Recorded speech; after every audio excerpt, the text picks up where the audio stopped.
nyana be na musi efa referees a omudi mo matches a enkoyi ho Father, the reporter my FA if no nya fi nfa so release me ba bontin say edu be na efe na response be am by as supporters no when they decide to react I mean nobody can say no and there are other means able to be use so we are on it I mean edu we shall see how it will go.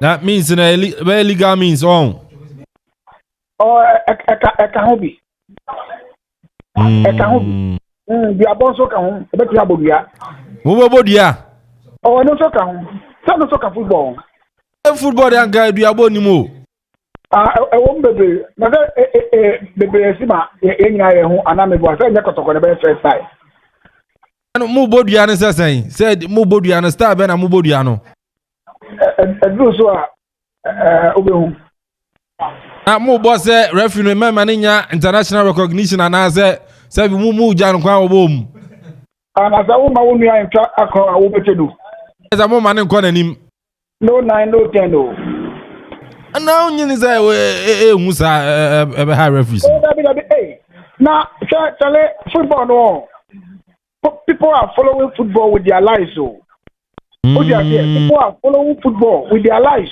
So you don't take results as a referee into your pocket. We are now. Who cost about for?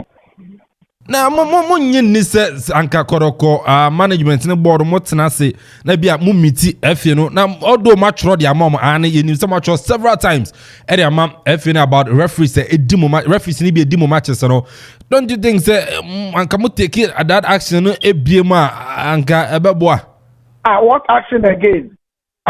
What petitions the appointing authority and those who are organizing the league? What can they are not saying anything or doing anything about it. What again do you think you can do? What again? After they say Biano, the football rules no, yeah. Obian country in Famu, and Mama series of examples. Series of examples. There are Bokotoko matches in this country. Last season and 2 seasons ago, your Bobo say refugee infringement Makotoko. Okose infringement no start times van mo. Oba and say decision I was taking no. What's an arguing?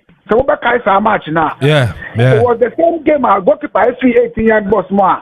Oba handle ball no outside the 18-yard box. Referee and the one ball the one yes you am found. Yeah, book in first and last season Oba last box stadium. Referee and the echo VAR share VAR VAR ni Ghana no Kotoko match nko ade share VAR e was start time sky mo oba no say no decision was an adwin so edu Kotoko so VAR enimra e aduma edu other things so there and it is open. We are tired and sick of all these things. This selective justice must stop. It can't continue. Era nida kuna nka mejisa ya bonde ano sedodo ano den anka ano de amfanto nche na dialogue when persuasion fails, force is applied. When persuasion fails, force is applied. So we have done it.